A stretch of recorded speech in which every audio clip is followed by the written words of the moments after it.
As documented in the book The Case of the Frozen Addicts, a bad batch of so-called synthetic heroin caused, within days, what appeared to be advanced-stage Parkinson's disease.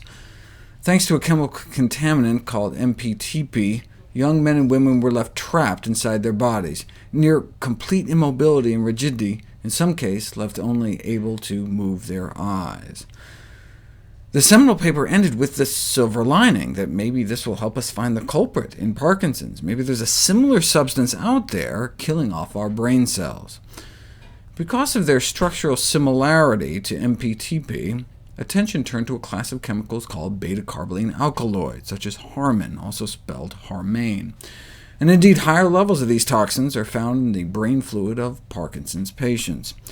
These beta-carboline neurotoxins have been implicated in a number of human diseases aside from Parkinson's disease, including tremor, addiction, and cancer. I already talked about the role of diet in both preventing and treating Parkinson's, but the most common movement disorder isn't Parkinson's, it's what's called essential tremor, affecting 1 in 25 adults over 40 and up to 1 in 5 of those in their 90s, making it one of the most common neurological diseases. In addition to the potentially debilitating hand tremor, there can be other neuropsychiatric manifestations of the diseases, including difficulty walking and various levels of cognitive impairment. Might those beta-carboline neurotoxins be playing a role? Well, harmane is among the most potent of these tremor-producing neurotoxins. You expose people to these chemicals, and they develop a tremor. You take it away, the tremor disappears. What if we're exposed long-term? Well, this recent study found that those with essential tremor had much higher levels of this toxin in their bloodstream compared to those without tremor. The highest levels are found in those who have both essential tremor and cancer, suggesting harmane may be playing a role in both diseases. And the higher the harmane levels, the worse the tremor. How do they get exposed to these chemicals? Primarily through meat, beef, chicken, and pork, and fish, actually. So if this potent tremor-producing neurotoxin is concentrated in cooked muscle foods, is meat consumption associated with higher risk of essential tremor? Men who ate the most meat in this study had 21 times the odds of essential tremor. Just to put that in context, you go back to the original studies on smoking and lung cancer. Smoking was only linked to at most 14 times the odds, not 21. Yes, harmane is a potent neurotoxin linked to human diseases, and cooked meats are the major source of exposure, but which meat?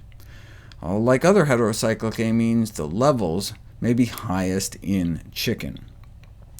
Blood levels of this neurotoxin may shoot up within 5 minutes of eating meat, a slice of turkey in this case. 5 minutes? It's not even digested by then. This rapid uptake is indicative of significant absorption directly through the mouth, straight into the bloodstream, bypassing the stomach, and most importantly, bypassing the detoxifying enzymes of the liver. This may lead to higher exposure levels in peripheral organs like the brain.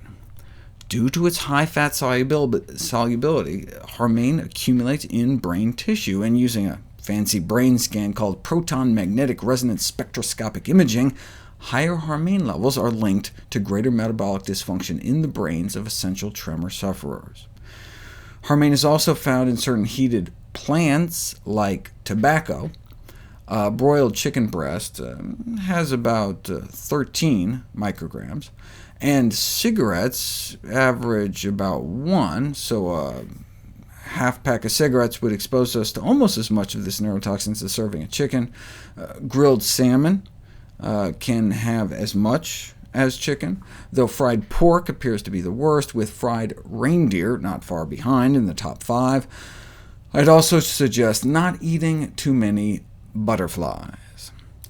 Harmane is created when tobacco is burned, and also when coffee beans are roasted, though coffee intake has not been tied to increased risk, and neither is tobacco for that matter. So it may be something else in the meat that's to blame for the 2,000% increase in odds for this disabling brain disease.